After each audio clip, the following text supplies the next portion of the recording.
ইয়া রাসূল সালাম আলাইকা, ইয়া হাবিব সালাম আলাইকা, সালাওয়াতুল্লাহ আলাইকা। এই দাঁড়িয়ে সালাম দিয়ালে আমাদের মধ্যে একটা সমালোচনা আছে না? খবরদার এই যে সমালোচনা করবেন না।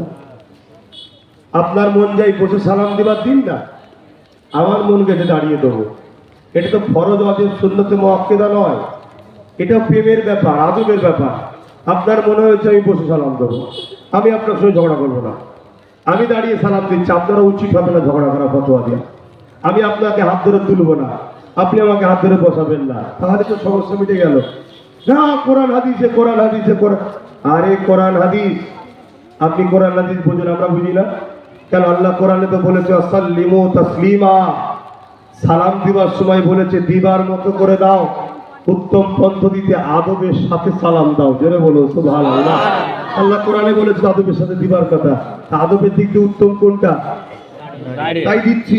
হাদিস পাকে নেই বাবুল আদব কিতাবুল কিয়াম, সাহাবা হুজুররা নবীকে দাঁড়িয়ে দাঁড়িয়ে সালাম দিতেন। জোরে বলুন সুবহানাল্লাহ। তারপরও আমরা আপনাদেরকে জোর করব না। কেন? আপনার রুচি, আপনার প্রেম আপনি জানেন। বাপের 5টা ছেলে, কে কিভাবে বাপকে ভালোবাসবে সে বাপ বুঝবে, ছেলে বুঝবে। আমি আমার বাপকে কিভাবে ভালোবাসবো আমার বাপের ব্যাপার। তা আমার রাসূলুল্লাহ সবাই উম্মত, কে নবীকে কিভাবে আদব করবে, কে কিভাবে সম্মান করবে সে জানে, নবী জানে। আমি আমার নবীকে আদব করবো আদবের সাথে দাঁড়িয়ে। কেন? সালাম দেবো আমি, জবাব দেবে নবী, তো নবীর জবাবটা আদবের সাথে নেব। এটা আমাদের দিন।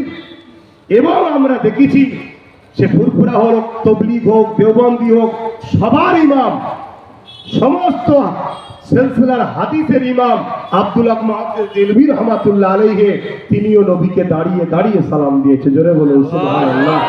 তাই আমরা দাঁড়িয়ে দিই, কিন্তু কেউ বসে দিলে হাত ধরে টানিও না, আর ফতোয়াও দিই না যে ও বেঈমান হয়ে গেছে, না না বলি না। কিন্তু আমরা দাঁড়ালে কেউ যদি ফতোয়াবাজি করে তখন কিন্তু আমাদের কাছে ফতোয়া আছে। কি ফতোয়া? ও মুনাফিক, ওর দিলে পুষে রসুল আছে, ও নবীর আদব করছি, তার বুকে ব্যথা হচ্ছে, অথবা গোস্তাকে রসুল, মুনাফিক জাহান্নামী। আর বসে দিচ্ছে ফতোয়া দেবো, ওটা ওর রুচি, ও নবীর সঙ্গে বোঝাপড়া করবে। তাহলে আমাদেরকে মিলেমিশে থাকা দরকার আছে না? নয়, যেটা আমাদেরকে মিলে থাকতে দেবে না ইসলামের দুশ্মনরা। আমার মধ্যে কিছু উলামাদের মধ্যে এইসব পিঠ ঝুঁকাচ্ছে, এইসব কাজ করো, এইসব ফিতনা শুরু হচ্ছে। আসেন, ইয়া নবী সালামু আলাইকা, ইয়া